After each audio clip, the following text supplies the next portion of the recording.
Como tenemos previsto, nos toca hoy abarcar el módulo noveno, referido al derecho constitucional agrario en Bolivia. Les había advertido que es un tema nuevo, que lo vamos a ir entendiendo si recordamos que muchos de los aspectos que voy a mencionar ya han sido expuestos anteriormente. Por eso quiero compartir con ustedes una breve introducción al respecto, ¿no? Empiezo señalando que es notorio que en algunos países latinoamericanos en los que se han producido cambios en sus estructuras agrarias, como son, por ejemplo, los casos de Bolivia y Nicaragua, para ponerlo simplemente como un par de ejemplos, esas transformaciones trascendentales en lo que respecta a la propiedad de la tierra, los sujetos agrarios y los derechos humanos, como asimismo de la justicia agraria, como la Declaración de Derechos y Garantías y Valores Constitucionales, han quedado como simple testimonio de la voluntad política, ¿no?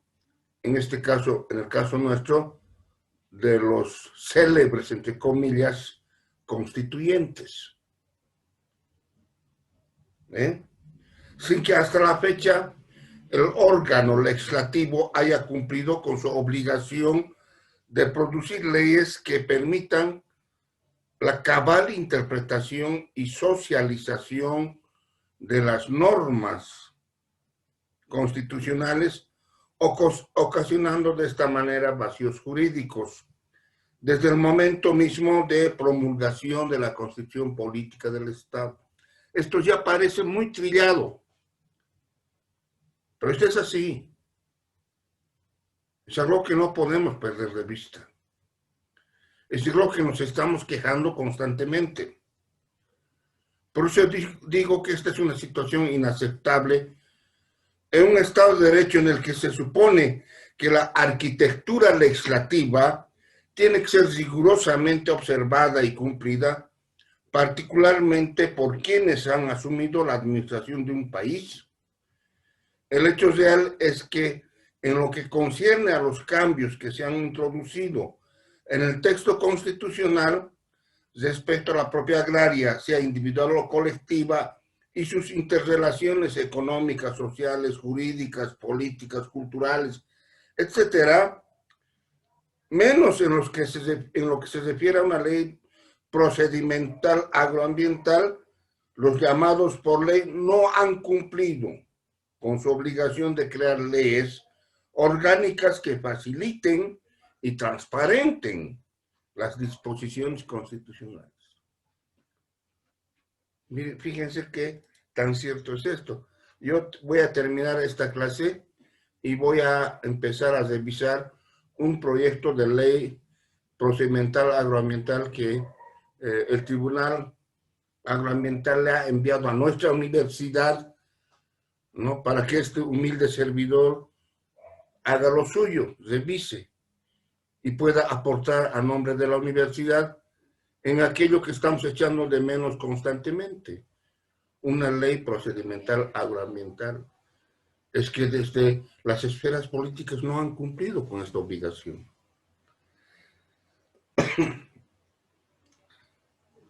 En el caso boliviano, la situación es mucho más compleja. Cada vez que, como se tiene expuesto, el derecho agrario es más expresión de la reforma agraria. Seguimos pensando en la bendita reforma agraria, carente de la normativa sustantiva y adjetiva que marque su especialidad. Eso venimos señalando. Razón por la cual, y en virtud a la supremacía constitucional imperante en nuestro ordenamiento jurídico nacional, el tema agrario y sus connotaciones, ya decías, sus connotaciones económicas, sociales, jurídicas, políticas, etcétera, etcétera, ¿no? Deben sujetarse a la normativa suprema.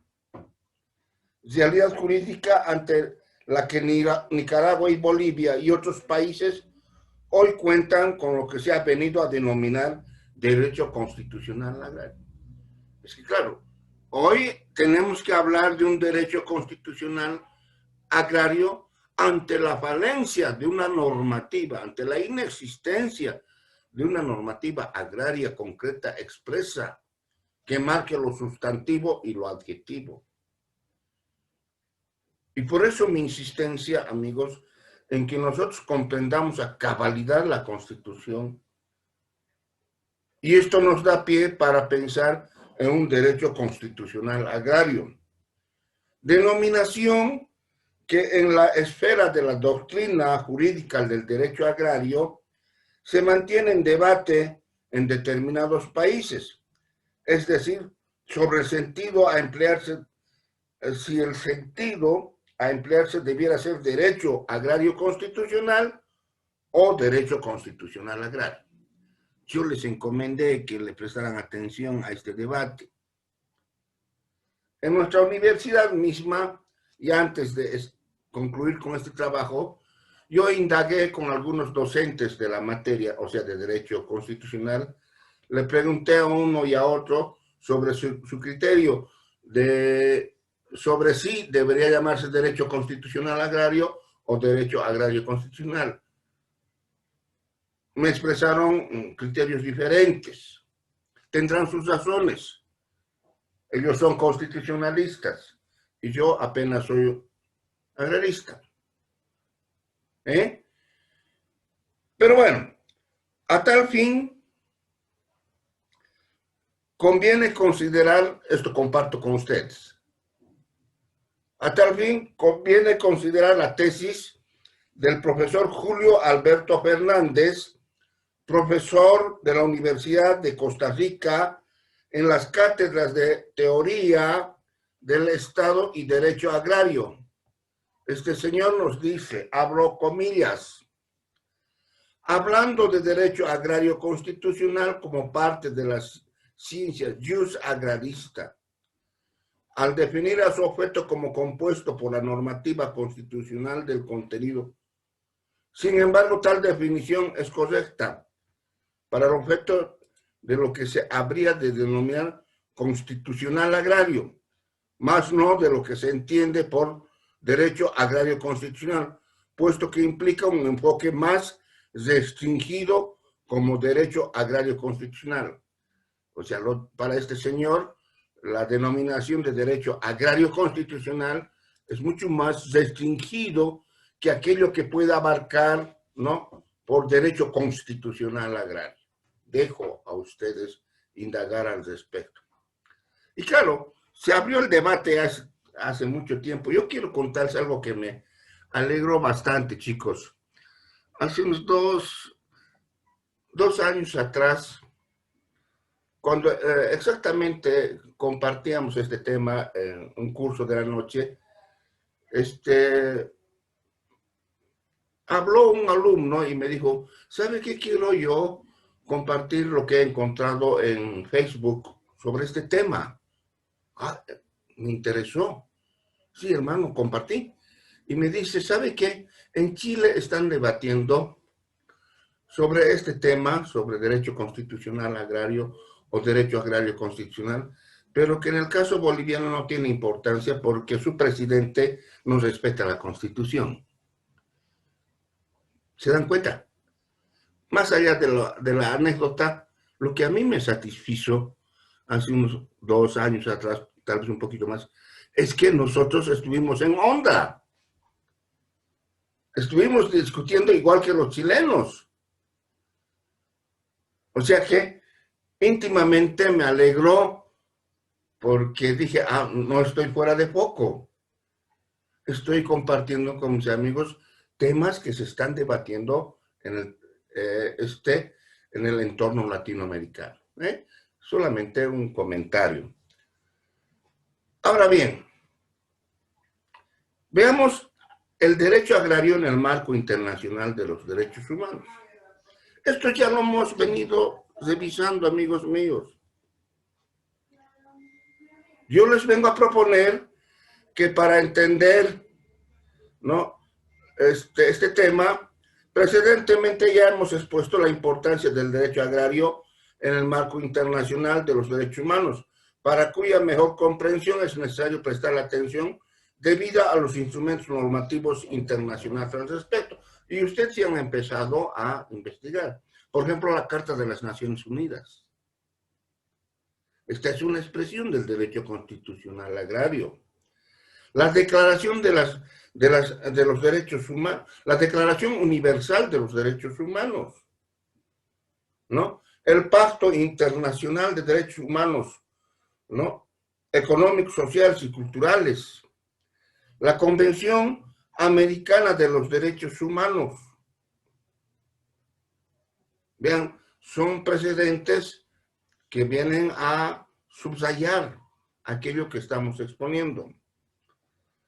Ahora, veamos el derecho agrario en el marco constitucional del Estado plurinacional, de este bendito Estado plurinacional. Muchos estudiosos del derecho constitucional coinciden en afirmar que la Constitución Política del Estado Plurinacional de Bolivia, en materia del reconocimiento, garantía y protección de los derechos humanos colectivos atinentes a los pueblos y comunidades indígenas, originarios y campesinos, es el más avanzado y progresista de la región. Ojo, eso piensan de nuestra Constitución. Por cuanto incorpora en su normativa los paradigmas que ahora mismo están interpelando la conciencia de la humanidad entera, pero que sin embargo no encuentran las respectivas leyes orgánicas que le permitan su plena realización. Oh Dios santo, cuánto quisiera que quienes vayan a conformar el próximo órgano legislativo escuchen esto.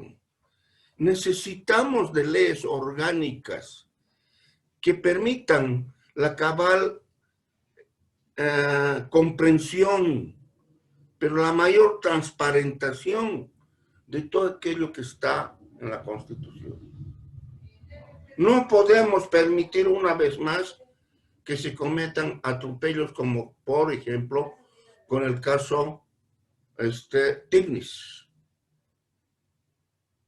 en relación al derecho a la consulta, ¿no es cierto? En relación al carácter o no, digo, al carácter vinculante o no de la consulta. Necesitamos. El derecho constitucional agrario en Bolivia. ¿Cómo se expresa ese derecho constitucional agrario en Bolivia? Recordemos que de un inicio se afirmó que el advenimiento de la corriente jurídica ideológica del constitucionalismo social, recuerden eso, y con ella la visibilización de los derechos humanos colectivos, fue el factor determinante para que el derecho agrario adquiera definitivamente su personalidad propia, particularmente en su relación con el derecho civil. Lo sabemos sobremanera. Todos, ustedes y yo, sabemos.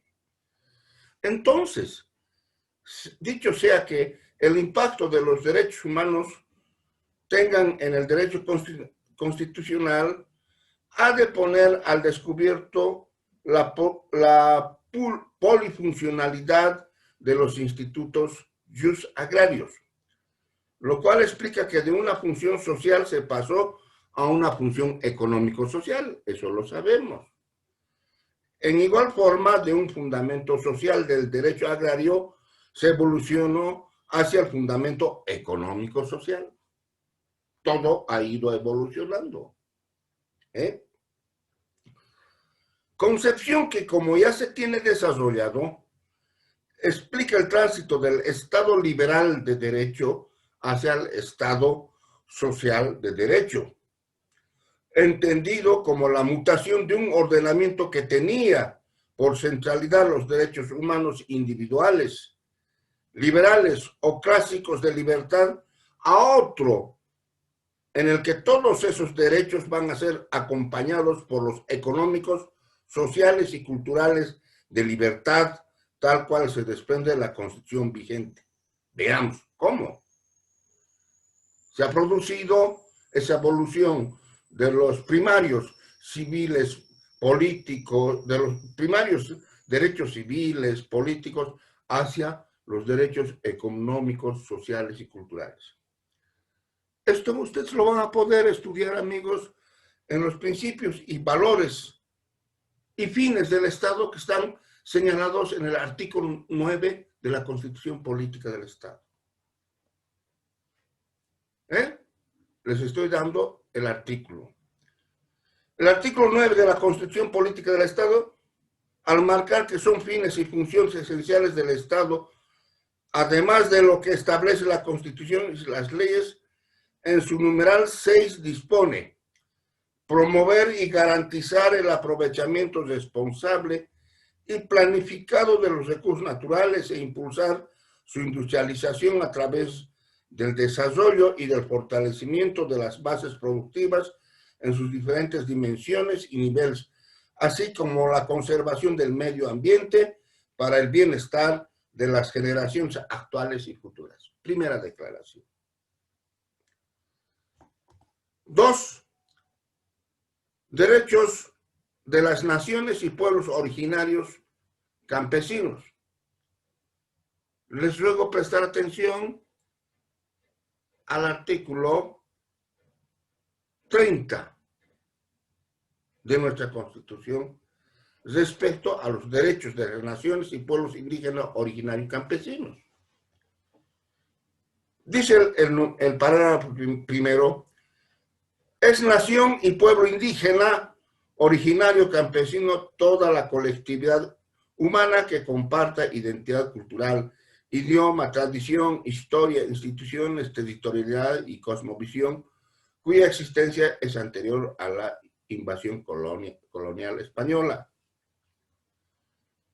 2. En el marco de la unidad del Estado y de acuerdo con esta Constitución, las naciones y pueblos indígenas, originarios y campesinos gozan de los siguientes derechos, de los cuales, por su pertinencia, anotaremos simplemente los siguientes, en lo que nos corresponde: a la libre determinación y territorialidad. Numeral 6, a la titulación colectiva de tierras y territorios. Numeral 10, a vivir en un medio ambiente sano con manejo y aprovechamiento adecuado de los ecosistemas. Numeral 15, esto es importantísimo. Déjenme decirles, amigos, que el día jueves pasado hemos tomado exámenes de grado, los primeros de este año, mediante esta tecnología virtual. Y 2 docentes que conforman conmigo el grupo han preguntado sobre el derecho a la consulta. Y lo han pelado. De 4 postulantes, 1 aprobado, 3 se han aplazado. No le pierdan de vista estos aspectos.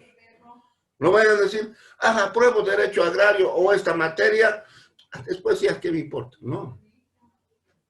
Lo van a volver a revisar en examen de grado. Y tal vez con mayor exigencia. Entonces, el numeral 15 del artículo 30 es importante que ustedes lo manejen.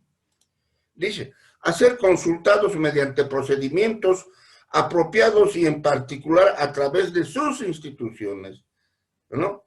Cada vez que se prevean medidas legislativas o administrativas susceptibles de afectarles. En este marco se respetará y garantizará el derecho a la consulta previa, obligatoria, realizada por el Estado de buena fe y respecto a la explotación de los recursos naturales no renovables en el territorio que habita. Esto es importantísimo. Y no simplemente viene a configurar una garantía, no, es un derecho humano. El derecho a la consulta, amigos, es el más altísimo derecho humano que se ha podido incorporar en nuestro texto constitucional en estos tiempos. Y no puede ser, amigos, como lo han hecho los que no acaban de irse, no puede ser este derecho minimizado, como si el gobierno le estuviera haciendo un gran favor al realizar la consulta. No, no, no, eso es un derecho humano que se tiene que cumplir a cabalidad. Ojo, chicos, 17, numeral 17 de lo que a nosotros nos interesa. A la gestión territorial indígena autónoma y al uso y aprovechamiento exclusivo de los recursos naturales renovables existentes en su territorio, sin perjuicio de los derechos legítimamente adquiridos por terceros. Volviendo al tema de la consulta, amiguitos, corresponde apuntar que su principal fuente se encuentra en el artículo 6º, ¿no?, del convenio número 169 de la OIT. Por tanto, una vez más tengo que decirles que lo que hicieron los azules al incorporar en su texto constitucional el derecho a la consulta no fue nada que ellos hayan inventado, nada que ellos hayan estudiado a profundidad. No, no, no. Por mandato del convenio número 169 de la OIT, esto ya estuvo previsto en su artículo 6º, que dice lo siguiente. Fíjense, al aplicar las disposiciones del presente convenio, los gobiernos deberán, escúchenme bien, chicos, y de esto se trata ser estudiantes de derecho. Nosotros tenemos que entender perfectamente el sentido de las palabras que se incorporan dentro de una arquitectura legislativa. Cada palabra, cada término tiene su razón de ser. En el artículo 6º del convenio número 169 de la OIT dice: 1. Al aplicar las disposiciones del presente convenio, los gobiernos deberán, mandatoriamente está diciendo deberán. Esto es inexcusable. ¿Se entiende? Mandatoriamente está diciendo deberán. No está diciendo si quieren o no. Deberán, dice, 1, consultar a los pueblos interesados mediante procedimientos apropiados y en particular a través de sus instituciones representativas, cada vez que se prevean medidas legislativas o administrativas susceptibles de afectarles directamente. El mismo texto que ha sido incorporado en la Constitución. 2, las consultas llevadas a cabo en aplicación de este convenio, escuchen, dice, deberán. Muchachos, esto es mandatorio. Dice, deberán efectuarse de buena fe y de una manera apropiada a las circunstancias, con la finalidad de llegar a un acuerdo o lograr el consentimiento acerca de las medidas propuestas. Cierro comillas. Esto es lo que literalmente expresa el convenio número 169 de la OIT. Ahora digo yo, es notable que el convenio referenciado, o sea, el convenio número 169 de la OIT, a diferencia de la Constitución, reiterativamente utiliza el vocablo deberán. Lo cual, y en términos sencillos, y habida cuenta del carácter vinculante de esta normativa supranacional, implica que los estados signatarios para la realización de la consulta asumen la obligación de dar cumplimiento con lo estipulado en el convenio, ello en previsión al bloque de constitucionalidad imperante en materia de derechos humanos y las normas del derecho comunitario ratificados por el país. Chicos, ojo con esto. Aquí tenemos nosotros la llave maestra para dar respuesta a cualquier intento de distorsión de la constitución política del Estado. Como es de advertir, nuestra atención está enfocada a derechos específicos, que por su vulnerabilidad se les reconoce a los pueblos indígenas, originarios y campesinos, los cuales podrán ser ejercitados de forma individual y o colectiva, correspondiendo al Estado boliviano garantizar, respetar y proteger dichos derechos mediante políticas públicas sustentadas en un marco normativo que sea expresión cabal de la Constitución y de los tratados y convenios vigentes en el país, tal cual se tiene, por ejemplo, con la ley número 3760 del 7 de noviembre de 2007, la cual eleva a rango de ley la Declaración de las Naciones Unidas sobre los derechos de los pueblos indígenas. Otro aspecto que viene a marcar el tema del derecho constitucional agrario es respecto a la propiedad. Y nosotros ya hemos visto este tema, ¿no es cierto? Particularmente le hemos prestado atención a los artículos 56 y 57 de la Constitución. Recuerden, el 56 respecto al derecho y garantía sobre la propiedad privada, y el 57 sobre la afectación de la propiedad agraria, la expropiación y la reversión.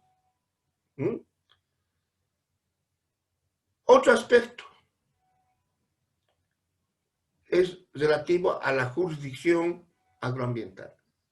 Sin dudas, amigos, que más allá de los vacíos normativos que todavía nos afectan, el hecho real es que en nuestra Constitución está presente la jurisdicción agroambiental. Y para esto ya ustedes tienen que empezar a familiarizarse con el artículo 186 de la Constitucional, que dice: el Tribunal Agroambiental, ojo chicos, ya estamos entrando en la parte procesal, dice: el Tribunal Agroambiental es el máximo tribunal especializado de la jurisdicción agroambiental. Se rige en particular por los principios de función social, integralidad, inmediatez, sustentabilidad e interculturalidad. Hemos visto ya en qué consisten estos principios. Los vamos a repetir cuando llegue el caso. Sobre las luces y sombras, contradicciones que se van generando en el ámbito del órgano judicial del Estado plurinacional, nos referiremos con la amplitud necesaria cuando se enfoque el componente procesal de la materia. Tengan paciencia. Otro aspecto inherente al derecho constitucional agrario, amigos, es la jurisdicción indígena originaria campesina. El artículo 190 de la Constitución en vigor dispone: las naciones y pueblos indígenas originarios campesinos ejercerán sus funciones jurisdiccionales y de competencia a través de sus autoridades y aplicarán sus principios, valores culturales, normas y procedimientos propios. Sobre la tan famosa justicia comunitaria, los usos y costumbres. 2. La jurisdicción indígena originaria campesina respeta el derecho a la vida, el derecho a la defensa y demás derechos y garantías establecidos en la presente Constitución. El artículo 191, por su parte, señala: la jurisdicción indígena originaria campesina se fundamenta en el vínculo particular de las personas que son miembros de la respectiva nación y pueblo indígena originario campesino. Miren, yo no sé, nunca le he encontrado suficiente justificación para intentar poner en blanco y negro sobre lo que es la jurisdicción indígena originaria campesina.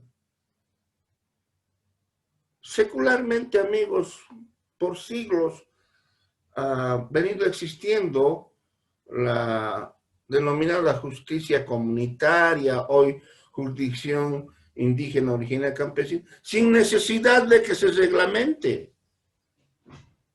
Porque precisamente su particularidad está en que esa justicia, esa jurisdicción descansa en la memoria histórica de los pueblos y comunidades indígenas, originarias, campesinas.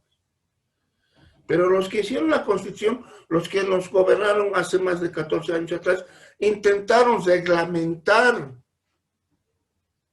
el ejercicio de la justicia indígena, originaria y campesina. Lo cual, a mi juicio, amigos, pueden estar en desacuerdo conmigo, fue un mamazacho. Como lo fue, pues, por ejemplo, el intento de marcar el deslinde jurisdiccional entre la justicia ordinaria y la indígena, originaria, campesina. Pero con todo, amigos, lo que tenemos que venir a expresar y a subrayar es que, de acuerdo a la Constitución en Bolivia, rige el pluralismo jurídico, ¿no? En la esfera del derecho agrario como en el ámbito de la jurisdicción indígena, originaria, campesina. Más allá, ¿no? Hablando del pluralismo jurídico en la esfera del derecho agrario, más allá de nuestros prejuicios político-ideológicos, es justo reconocer que la promulgación de la ley número 1715 de 18 de octubre de 1996, la ley INSA, cuyo objeto, entre otros, fue la creación de la Judicatura Agraria, y su procedimiento ha significado el punto de partida para la modernización del derecho agrario boliviano y de la justicia agraria. Esto ya lo hemos marcado. Ustedes han hecho sus trabajos, en fin, ¿no? A ver, ahora sobre el pluralismo jurídico en Bolivia. El pluralismo jurídico en la vigente constitución política del Estado bien puede ser entendido como la coexistencia de dos sistemas.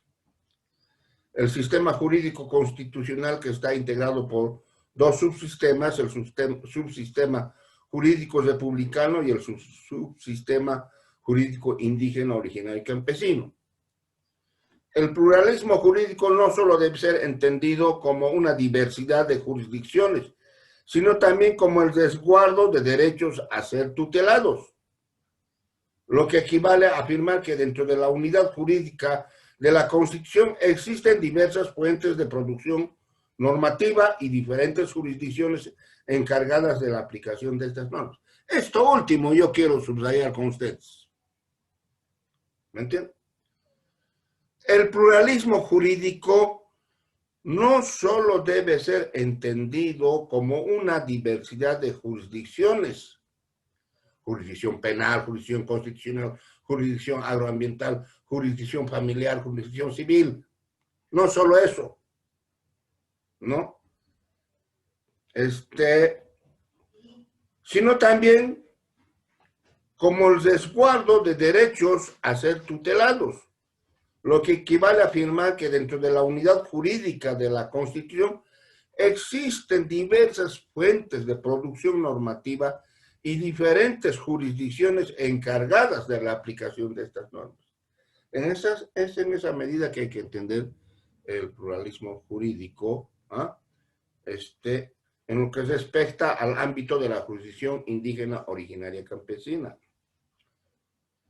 La jurisdicción ordinaria, expresión del denominado subsistema jurídico republicano, tiene un fundamento universal porque se aplica a todos los habitantes del Estado por la única razón de encontrarse en su territorio, sin distinciones de ninguna naturaleza. En cambio, el subsistema jurídico indígena, originario, campesino, hoy previsto en la Constitución como la jurisdicción indígena, originaria y campesina, tiene fundamento particular porque únicamente se aplica en los territorios y a los miembros de aquellas naciones y pueblos en cuyas comunidades se ha institucionalizado y aplicado ancestralmente sistema jurisdiccional, que dicho sea con la mayor convicción, no requiere de sistematización alguna. Otra vez les vengo a decir esto. Tal cual han venido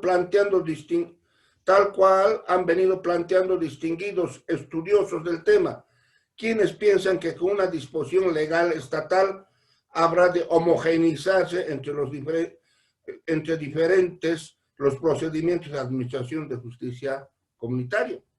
La visión de la justicia comunitaria es tan diferente del mundo quechua en relación al mundo aymara, sí señor. Y es mucho más diferente la visión que tengan los quechuas sobre la que tengan, por ejemplo, los indígenas del oriente o los propios guaraníes del departamento. Eso se tiene que respetar. ¿Ah? Volviendo al tema del pluralismo jurídico, habrá de entenderse que el elemento determinante de la separación entre los dos subsistemas es el jurisdiccional. Según el principio del jus fori, cada juez dentro del ámbito de su jurisdicción y competencia aplica su propio derecho. Por lo tanto, la jurisdicción y competencia determinan el derecho aplicable y no a la inversa. Esto lo vamos a ver después. Miren, qué importante es comprender esto.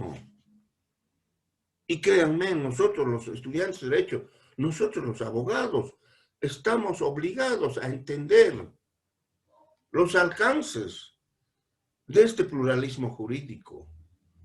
Sí, señor. Del deslinde jurisdiccional, yo no quiero hablar mucho, amigos, esto del deslinde. Fue un mamazacho y sigue siendo un mamazacho. Que en vez de aclarar hasta dónde llegaba la jurisdicción indígena originaria campesina en relación a la jurisdicción ordinaria, nos ha confundido más y dio, amigos, cobertura, entre comillas, necesaria para la perpetración de crímenes, ¿no? Para que se desvirtúe totalmente la justicia comunitaria, como siempre se vino a llamar. Otro tema, y ojo muchachas, chicas, señoras, las mujeres, otro tema que tiene que ver con el derecho constitucional agrario es la equidad de género.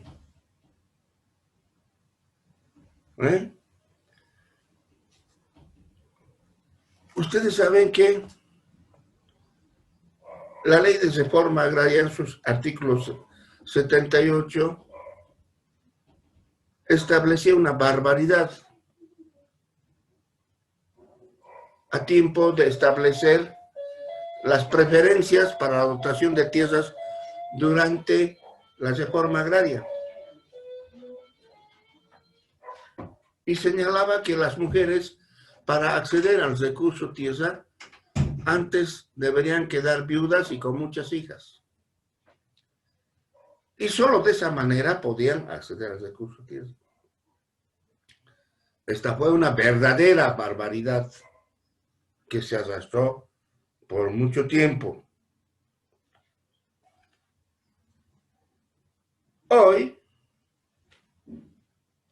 en nuestra legislación, amigos míos, se ha incorporado plenamente el derecho equitativo que tiene la mujer boliviana en el acceso a la propiedad agraria, a su explotación, a su administración. Bendita sea esa hora en que empezó a ser así. Porque si yo, y esto comentaba ayer con mi compañera en el Valle, los dos somos de estación campesina. Ella es del oriente y sabe cómo se trabaja también ahí en el Chaco particularmente, ¿no? Y decíamos que sin dudas que la mujer es el factor importantísimo en la organización de la producción agrícola, porque la mujer es la que organiza todo, es la que sabe qué cantidad de la producción va a ir a hacer semilla, ella es la que escoge, ella es la que prepara las faenas, en fin. Sin la mujer, no sé si habría producción. Conozco, vivo con ellas. Entiéndame bien, ¿no? Convivo con, o sea, vivo en la comunidad. Estoy viendo cómo trabajan. ¿Eh? Por eso me lleva a la certidumbre de que la mujer es un factor importantísimo en la economía agraria. Y por eso, amigos míos, justo derecho, aunque todavía no se dé cumplimiento, el que las mujeres tengan acceso equitativo a la propiedad agraria, a la producción, a su administración y a todos los derechos que conlleva la bendita Madre Tierra. De esto quería hablar, chicos, he concluido. Verán ustedes que le hemos puesto mayor énfasis a temas que los venimos trabajando. Si de algo yo me contento conmigo mismo, amigos, es que siempre le doy un hilo conductor. Siempre voy recordando o retrotrayéndome a lo que habíamos hablando y voy marcando lo que hacia adelante vamos a ver. Ustedes ya están advertidos, vamos a entrar ya a la parte procesal. No sé, amigos míos, voy a pensarlo bien sobre este módulo 10 sobre recursos hídricos y forestales. Ustedes sabrán, ustedes van a ver que este es otro vacío jurídico. Sobre los recursos forestales no tenemos nada. El gobierno anterior no nos ha dejado nada. Nada más que aquello que esté en la Constitución. Sepan ustedes que sigue vigente la ley forestal del neoliberalismo. Sobre agua, nada. Debemos ser el país que tiene la mayor dispersión en su legislación hídrica. Recuerden ustedes que cuando se quiso imponer una ley de aguas durante el neoliberalismo, se produjo la guerra del agua. Y las consecuencias ustedes ya las conocen. Voy a estudiar un poco esto y ver de qué manera les planteo. Entonces, amigos míos, no dudo que me haya hecho entender, porque no son temas nuevos. Pero